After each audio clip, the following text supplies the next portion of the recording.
Hello, and welcome to Exploring with Mondo, Episode 2, where we develop and discover new fantastical worlds, using the power of randomized prompts wherever we can.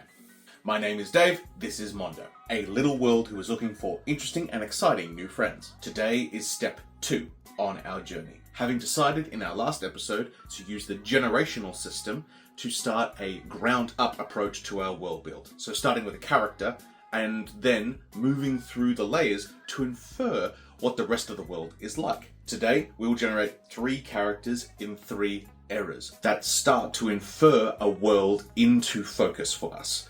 So let's jump over and see what happened. We're using generational today. Self-reportedly a story about stories by a creator called Proper Nerdy. I'm going to do a very quick overview of the product itself, and then we're going to get into using it. This was designed for multiplayer. Each player would go around and tell a story about a character in a particular era or time period. And then all of those stories would be put on a timeline to create the history of a setting.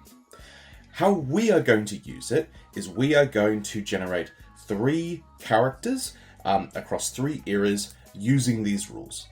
Between each story, we roll a d100 and that many years are added to the timeline. And that gives us a sense of perspective and depth. However, the strength of this system that we're using is these. There are multiple D100 tables of prompts at the back for ages of history, for types of characters, and eventually for, if magic is involved, different types of characters that would be available in that setting. We get to use Appendix C, magic, which is one of the role tables, if you'd like to include magical or fantasy elements into your game. And it has different roles or different die types here based on the prevalency of magic in our setting. Now, as you can see, I've modified. I've given a 5th option, no magic in this setting. And so what we're going to do is we're just going to roll a d6. We're going to re-roll if it goes to a 6, but this will actually determine for the rest of Exploring with Mondo for this setting how common magic is. A 4. The 4 is hidden magic. Great. So in this case, there is magic in our setting, but it's not super prevalent. It's worse than rare. So in this case, we now know in our world magic exists, but it is so hidden away. It is so hyper rare that it's not actually going to affect as much as like big societal changes. Before we generate a character, we will roll a d20. If the d20 is a 1, they are a magic character. If it's anything but a 1, they're a normal character. We need a d20 to tell us whether our first character is magical. A 5, they're not. Our first roll is on Appendix A, Ages, which goes across 3 pages. Okay? The first age for our first character is a 5. So having a look at this table, metallurgy invented. No doubt we're going to have to look up the very specifics of metallurgy, but overall, from what I understand, metallurgy is the science slash the engineering of using and pouring melted metal. All right, that is a 27. 27, a mentor. So, in this setting, there is an important mentor figure. I might even come back and re-roll on the character table as to who they're mentoring. Last but not least, there's this appendix, which is about the planet, but in reality is just what geographical location is also important during this time period. I'm going to roll this anyway, just because more prompts are better prompts.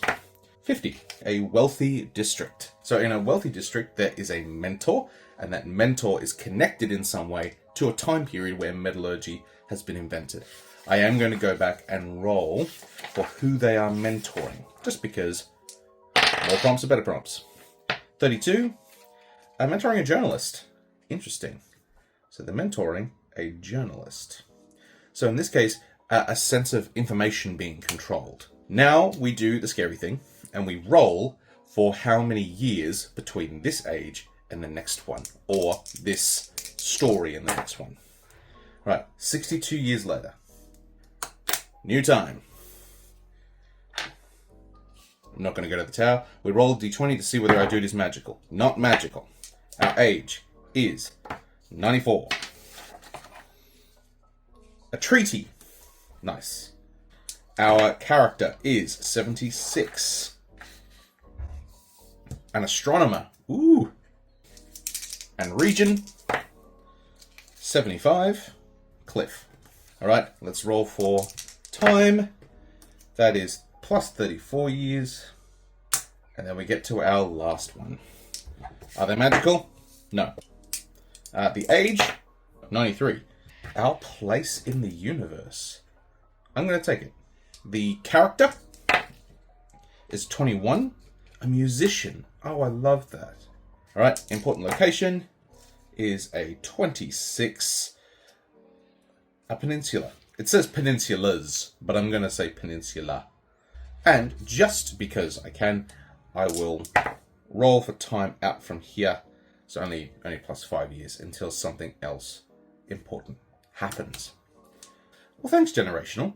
Now let's have a consideration of what these could mean. So I went away and did some research. Metallurgy effectively just means understanding how to make metals, and broadly speaking, how metals work. But I want to make an interpretation now.